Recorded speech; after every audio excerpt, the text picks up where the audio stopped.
प्यारे बच्चों, आज का क्लास आप सभी प्यारे स्टूडेंट के लिए बहुत बहुत इंपॉर्टेंट होने वाला है, क्योंकि आज के क्लास में हम लोग करेंगे 12th बायोलॉजी जीव विज्ञान का जो है चैप्टर 5 वंशागति एवं विविधता के सिद्धांत का top 35 most important objective question का क्लास, जो आपको सीधे फाइनल बोर्ड परीक्षा में देखने को मिलेगा। तो सभी प्यारे स्टूडेंट जो है इस क्लास को पूरा लास्ट तक देखिएगा और एक एक क्वेश्चन जो है मेरे साथ साथ याद करने की कोशिश जरूर कीजिएगा। ठीक है प्यारे बच्चों, तो चलिए हम लोग जो है क्लास को शुरू करते हैं बिना टाइम को विलंब किए, बिना टाइम को वेस्ट किए। क्लास शुरू करने से पहले जो भी मेरे प्यारे स्टूडेंट को अगर पीडीएफ कोर्स लेना है तो आप इस नंबर में कॉल या मैसेज कर सकते हैं, और जो भी स्टूडेंट चैनल से नए जुड़ रहे हैं तो चैनल को सब्सक्राइब करके बेल आइकन प्रेस जरूर कर लीजिएगा, और टेलीग्राम चैनल ज्वाइन होना नहीं भूलिएगा, वहां पर फ्री पीडीएफ आपको मिलते रहता है। ठीक है, तो टेलीग्राम चैनल का लिंक डिस्क्रिप्शन बॉक्स में दिया हुआ है, तो वहां जाकर आप लोग जो है लिंक पर क्लिक करके ज्वाइन कर लीजिएगा। ठीक है, तो चलिए प्यारे बच्चों आपके स्क्रीन में पहला क्वेश्चन लेके आते हैं। देखिए पहला क्वेश्चन आपके स्क्रीन में आ चुका है और बहुत इंपॉर्टेंट प्रश्न है और बार बार पूछा गया प्रश्न है।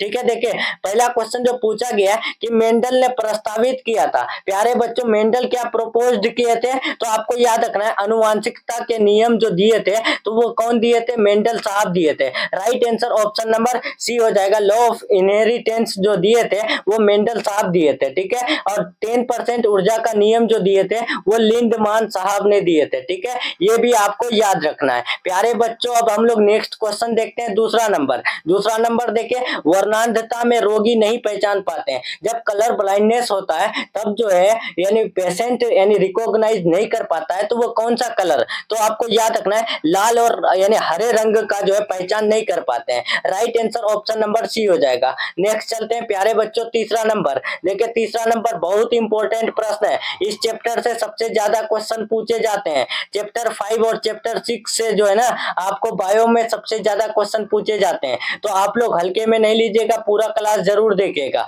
तीसरा देखिए, द्विसंकर क्रॉस में अनुलक्षणीय अनुपात होता है, द फिनोटिपिक यानी रेशियो इन डिहाइब्रिड क्रॉस। तो इसका राइट आंसर क्या होगा? तो द्विसंकर क्रॉस में अनुलक्षणीय अनुपात जो होता है वो 9:3:3:1 होता है। Right answer option number D हो जाएगा। नेक्स्ट चलते हैं प्यारे बच्चों, 4 नंबर, मनुष्य पुरुष में गुणसूत्र की संख्या। ये जो क्वेश्चन है ये यानी बोर्ड एग्जाम का फेवरेट प्रश्न है, और इसमें आप लोग हर बच्चा कंफ्यूज हो जाता है। ठीक है, ज्यादातर बच्चा जो है 46 प्लस एक्स लगा करके आ जाता है, या फिर जो है 46 प्लस XY लगा करके आ जाता है, जो कि गलत है। प्यारे बच्चों, यहाँ पर पूछा गया है कि मनुष्य पुरुष में गुणसूत्र की संख्या, तो मनुष्य पुरुष पूछा है तो पुरुष में जो होता है ना वो XY होता है, और उसमें 7 जो हो जाएगा 44 हो जाएगा। 44 प्लस X और Y ये 2 क्रोमोसोम होगा, उसके बाद दोनों मिला करके 44 और 2 कितना होगा? 46। तो आपको पता है कि मनुष्य में गुणसूत्र की संख्या कितना होता है? 46। अगर आप लोग यानी C और D मारेंगे तो यहाँ से कितना आ जाता है? 48 गुणसूत्र आ जाता है, जो कि गलत है, बिल्कुल गलत है। ठीक है प्यारे बच्चों, देखिए मनुष्य में गुणसूत्र पूछे, मनुष्य पुरुष में गुणसूत्र पूछे ना तो 44 प्लस XY होगा। और वहीं पर बात करें मनुष्य स्त्री में, तो मनुष्य स्त्री में अगर गुणसूत्र की संख्या पूछे तो आपको 44 प्लस XY में जाना है। ठीक है, तो यहाँ पर पुरुष पूछा है, इसीलिए राइट आंसर ऑप्शन नंबर ए होगा। नेक्स्ट चलते हैं 5 नंबर, अनुवांशिकी के जनक है। अनुवांशिकी के जनक कौन है? तो आपको याद रखना है प्यारे बच्चों, मेंडल साहब जो है अनुवांशिकी के जनक है। ठीक है, फादर ऑफ जेनेटिक्स कौन कहलाता है? मेंडल साहब। और पूछा गया क्वेश्चन है, याद कर लीजिएगा। 6 देखिए, मेंडल ने चयन किया। प्यारे बच्चों, मेंडल ने क्या चयन किए थे? क्या वो चना, पाइनस, टमाटर, गार्डन मटर? तो प्यारे बच्चों आपको याद रखना है मेंडल साहब जो चयन किए थे वो गार्डन मटर जो है चयन किए थे। ठीक है, right answer option number D हो जाएगा। और हाँ, नेक्स्ट चलते हैं हम लोग 7 नंबर।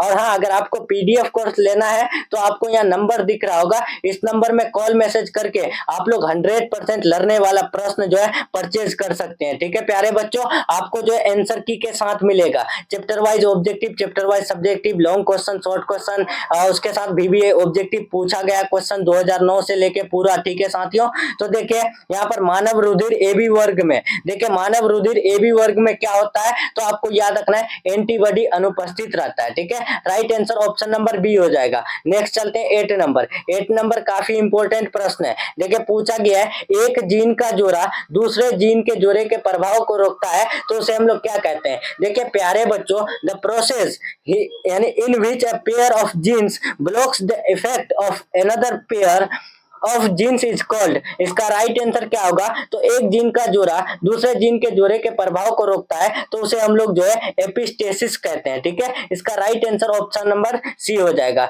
और ये पूछा गया क्वेश्चन है। नेक्स्ट चलते हैं 9 नंबर। 9 नंबर काफी इंपॉर्टेंट प्रश्न है कि एक संकरण क्रॉस का फिनोटिपिक अनुपात होता है, the phenotypic ratio of a hybridization cross. तो प्यारे बच्चों, एक संकरण क्रॉस का जो है यानी फिनोटिपिक अनुपात जो होता है वो 3:1 होता है। Right answer option number B हो जाएगा। नेक्स्ट चलते हैं 10 नंबर। दात्र कोशिका अरक्तता प्रदर्शित करता है। प्यारे बच्चों, दात्र कोशिका अरक्तता जो प्रदर्शित करता है तो वो क्या प्रदर्शित करता है? तो आपको याद रखना है प्लियोट्रोपी जो है प्रदर्शित करता है। Right answer option number C हो जाएगा। नेक्स्ट चलते हैं 11 नंबर। 11 नंबर काफी इंपॉर्टेंट प्रश्न है और आपको याद रखना है कि मनुष्य में लिंग निर्धारण होता है। देखिए, मनुष्य में जो है लिंग निर्धारण होता है, मतलब सेक्स डिटरमिनेंस जो होता है मनुष्य में, तो वो किसके द्वारा होता है? तो आपको याद रखना है ये जो होता है लिंग गुणसूत्र के विशिष्ट संयोग द्वारा होता है,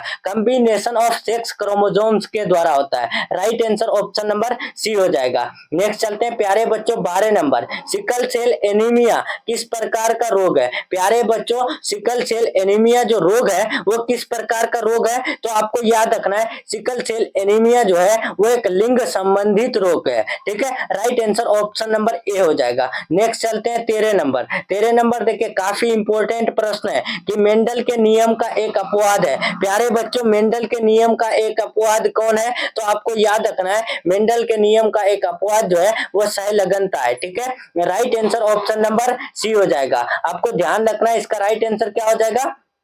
मेंडल के नियम का एक अपवाद है, सॉरी ये हो जाएगा युग्मकों की शुद्धता हो जाएगा। ठीक है, इसका right answer option number B हो जाएगा। नेक्स्ट चलते हैं 14 नंबर। 14 नंबर देखिए कि एक ही स्थान पर उपस्थित रहने वाले जीन जिनकी जो है अभी यानी विभिन्न अभिव्यक्ति को कहलाते हैं। Organisms present at the same locus, उसके बाद but having different expression are called, यहाँ डिफरेंट जीन होना चाहिए। ठीक है, इसका राइट आंसर बताएंगे सभी प्यारे स्टूडेंट। तो आपको याद रखना है एक ही स्थान पर उपस्थित रहने वाले जीन जिनकी जो है विभिन्न अभिव्यक्ति होता है तो उसे हम लोग जो है बहुएलील कहते हैं। Right answer option number A हो जाएगा। नेक्स्ट चलते हैं प्यारे बच्चों 15 नंबर। 15 नंबर देखिए विभिन्नताओं का स्रोत है। विभिन्नताओं का स्रोत कौन है? तो आपको याद रखना है विभिन्नताओं का स्रोत जो है वो है उत्परिवर्तन। Right answer option number D हो जाएगा। नेक्स्ट चलते हैं 16 नंबर। 16 नंबर काफी इंपॉर्टेंट प्रश्न है कि क्रॉसिंग ओवर किस अवस्था में होता है? प्यारे बच्चों, क्रॉसिंग ओवर जो होता है वो किस अवस्था में होता है? तो आपको याद रखना है क्रॉसिंग ओवर पैकेटिन अवस्था में होता है। Right answer option number C हो जाएगा। नेक्स्ट चलते हैं 17 नंबर। बिंदु उत्परिवर्तन में एडेनिन ग्वानिन द्वारा प्रतिस्थापित होता है। प्यारे बच्चों, बिंदु उत्परिवर्तन यानी पॉइंट म्यूटेशन में जो एडेनिन रिप्लेस जो होता है ग्वानिन के रूप में, तो वो कहाँ पे? क्या वो इन्वर्सन में, ट्रांसवर्जन में, फ्रेम शिफ्ट में या फिर ट्रांजिशन में? तो राइट आंसर हो जाएगा ट्रांसवर्जन में। इसका right answer option number B हो जाएगा। नेक्स्ट चलते हैं प्यारे बच्चों 18 नंबर। 18 नंबर आपके स्क्रीन में देखिए पूछा गया है कि पूर्ण लिंकेज दिखाई पड़ता है। प्यारे बच्चों, पूर्ण लिंकेज जो दिखाई पड़ता है वो कहाँ पे? क्या वो मक्का में, स्त्री में, मादा ड्रोसोफिला में या फिर नर ड्रोसोफिला में? तो आपको याद रखना है पूर्ण लिंकेज जो है वो नर ड्रोसोफिला में दिखाई देता है। Right answer option number D हो जाएगा। नेक्स्ट चलते हैं 19 नंबर। 19 नंबर काफी इंपॉर्टेंट प्रश्न है कि युग्मन एवं विकर्षण के सिद्धांत को प्रतिपादित करने वाले वैज्ञानिक, the scientist who propounded the theory of pairing and repulsion वर। इसका राइट आंसर क्या होगा? तो आपको याद रखना है इसका right answer option number B हो जाएगा। बेटसन और पुनेट ने जो है युग्मन और विकर्षण के सिद्धांत को प्रतिपादित किए थे। नेक्स्ट चलते हैं 20 नंबर। देखिए मानव रुधिर ओ वर्ग में क्या होता है? तो मानव रुधिर ओ वर्ग में जो है एंटीजन अनुपस्थित होता है। ठीक है, यानी एंटीजन्स आर एब्सेंट। नेक्स्ट चलते हैं 21 नंबर। देखिए काफी इंपॉर्टेंट प्रश्न है, पूछा गया है कि मेंडल ने कितने नियमों का यानी सॉरी कितने लक्षणों का अध्ययन किया। मेंडल जो है कितने कैरेक्टरिस्टिक्स का जो है अध्ययन किए थे, तो आपको याद रखना है 7 कैरेक्टरिस्टिक का, ठीक है, यानी 7 लक्षणों का अध्ययन किए थे। नेक्स्ट चलते हैं प्यारे बच्चों 22 नंबर। 22 काफी इंपॉर्टेंट प्रश्न है कि मनुष्य में मात्रात्मक लक्षण का उदाहरण है। An example of quantitative trait in humans is, इसका राइट आंसर क्या होगा? तो आपको याद रखना है मनुष्य में मात्रात्मक लक्षण का जो उदाहरण है वो है त्वचा का रंग, मतलब skin colour. Right answer option number B हो जाएगा। नेक्स्ट चलते हैं 23 नंबर। इनमें से कौन सा रक्त समूह सार्वभौमिक होता है? प्यारे बच्चों, इनमें से कौन सा रक्त समूह है जो सार्वभौमिक होता है? Which of the following blood group is universal blood donor? तो आपको याद रखना है जो ब्लड ग्रुप ओ होता है ये यानी सार्वभौमिक रक्तदाता होता है, ये सभी को रक्तदान कर सकता है, ठीक है। नेक्स्ट चलते हैं 24 number. Z Z Z W का यानी तरह का लिंग निर्धारण किसमें देखा गया है? जेड जेड और Z W type of sex determination is observed in, इसका राइट आंसर क्या होगा? तो जेड जेड जेड डब्ल्यू जो दिखाई देता है तो वो मोर में मतलब पक्षी में दिखाई देता है। आपको पक्षी याद रखना है, पक्षी से आप लोग ध्यान रखिएगा, मोर पूछे या फिर जो है यानी कोई भी पक्षी दे जैसे कबूतर दे तो ये सब में क्या जेड जेड जेड डब्ल्यू दिखाई देता है, ठीक है प्यारे बच्चों। Right answer option number C हो जाएगा। नेक्स्ट चलते हैं 25 नंबर। 25 इंपॉर्टेंट प्रश्न है कि टर्नर सिंड्रोम में कितने गुणसूत्र होते हैं? प्यारे बच्चों, टर्नर सिंड्रोम में जो गुणसूत्र होते हैं तो वो कितने गुणसूत्र होते हैं? तो आपको याद रखना है टर्नर सिंड्रोम में 45 गुणसूत्र होते हैं। How many chromosomes are there Turner syndrome? तो 45। इसका right answer option number A हो जाएगा। नेक्स्ट चलते हैं 26 नंबर। क्रोमोसोम शब्द यानी किसने प्रस्तुत किया? जो गुणसूत्र शब्द है यानी क्रोमोसोम्स को हम लोग हिंदी में बोलते हैं क्या? गुणसूत्र, ठीक है। और इसको हम लोग हिंदी में भी बोल सकते हैं या फिर इंग्लिश में भी बोल सकते हैं क्रोमोसोम, ठीक है प्यारे बच्चों। तो क्रोमोसोम शब्द जो दिए थे तो वो कौन दिए थे? तो आपको याद रखना है बाल्डेयर साहब ने दिए थे, ठीक है। Right answer option number B हो जाएगा। नेक्स्ट चलते हैं 27 नंबर। मेंडल ने लक्षणों के वंशागति पर अपना कार्य कब प्रकाशित किया? प्यारे बच्चों, मेंडल साहब जो है लक्षणों की वंशागति पर अपना जो काम शुरू किए थे तो वो कब किए थे? तो आपको याद रखना है 1865 में किए थे। Right answer option number C हो जाएगा। नेक्स्ट चलते हैं 28 नंबर। देखिए इंपॉर्टेंट प्रश्न है। 28 नंबर देखने से पहले अगर आप सभी चैनल से नए जुड़ रहे हैं तो चैनल को प्लीज सब्सक्राइब कर दीजिए और वीडियो को लाइक करके अपने सभी यार दोस्तों में शेयर कर दीजिए। और अगर आपको पीडीएफ कोर्स परचेज करना है तो आपको यह नंबर दिख रहा है, इस नंबर में कॉल या मैसेज करके पीडीएफ कोर्स परचेज कर सकते हैं, ठीक है।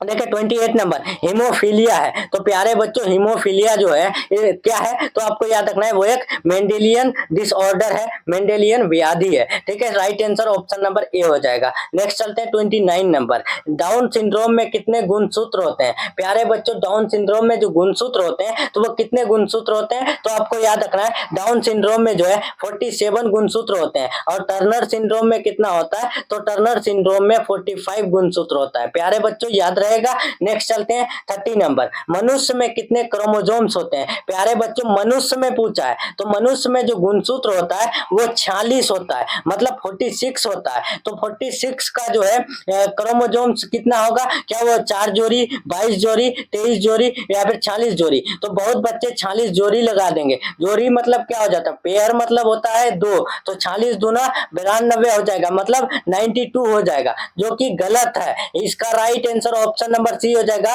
23 जोड़ी, मतलब यानी 23 जोड़ी 46 क्रोमोसोम्स, ठीक है। तो मनुष्य में कितने क्रोमोसोम्स होता है? 46। Right answer option number C. Next चलते हैं प्यारे बच्चों 31 नंबर। मेंडल के नियमों का खोज किया। मेंडल के नियमों का खोज कौन किया है? तो आपको याद रखना है कोरेंच और ह्यूगो डिविरीज और शेरमेक, ये तीनों जो है ना यानी मेंडल के नियमों का खोज किया है। तो right answer option number D इनमें सभी हो जाएगा, ठीक है। नेक्स्ट चलते हैं 32 नंबर। आनुवांशिक पदार्थ का उत्परिवर्तन से प्रभावित होने वाला छोटा से छोटा खंड है। प्यारे बच्चों, आनुवांशिक पदार्थ का उत्परिवर्तन से प्रभावित होने वाला छोटा से छोटा जो खंड है तो वो क्या कहलाता है? तो आपको याद रखना है म्यूटोन कहलाता है। Right answer option number C हो जाएगा। नेक्स्ट चलते हैं 33 नंबर। मनुष्य में गुणसूत्र की संख्या होती है। प्यारे बच्चों, मनुष्य में गुणसूत्र की संख्या आप पूछ दिया है तो संख्या सिर्फ पूछे तो आपको याद रखना है 46 होता है। अगर युग्मक में पूछे तो युग्मक में 23 होता है, ठीक है। ठीक है, याद रहेगा, क्लियर। नेक्स्ट चलते हैं 34, एक्रोसोम भाग है। प्यारे बच्चों एक्रोसोम किसका भाग है, तो आपको पता होगा कि एक्रोसोम जो है शुक्राणु के शीर्ष का भाग है, तो इसका राइट आंसर क्या हो जाएगा, ऑप्शन नंबर ए होगा। एक्रोसोम किसका भाग है, तो शुक्राणु का है। नेक्स्ट चलते हैं 35 और आज का ये लास्ट प्रश्न चैप्टर 5 का, कि युग्मक निर्माण की क्रिया को कहते हैं। प्यारे बच्चों युग्मक निर्माण की क्रिया को हम लोग क्या कहते हैं, तो आपको याद रखना है, the process of gamete formation is called gametogenesis, मतलब युग्मक जनन। ठीक है, अगर आपको सब्जेक्टिव में पूछ दे कि युग्मक जनन किसे कहते हैं, तो आपको याद रखना है कि युग्मक के निर्माण की क्रिया युग्मक जनन कहलाता है। Right answer option number A हो जाएगा। तो चलिए प्यारे बच्चों, हम लोग का क्लास यहीं तक रहने वाला है। क्लास कैसा लगा कमेंट में जरूर बताइएगा, और 35 में आप लोग का कितना सही हुआ ये भी आप लोग कमेंट करके बताइएगा। ठीक है, और पीडीएफ कोर्स अगर परचेज करना है तो आपको यहाँ नंबर दिख रहा है, आपको इस नंबर में कॉल या मैसेज करके ले सकते हैं। ठीक है साथियों, तो चलिए मिलते हैं हम लोग नेक्स्ट क्लास में नेक्स्ट टॉपिक के साथ। तब तक के लिए अपना ख्याल रखें और अपना स्टडी जारी रखें। Take care, thanks for watching.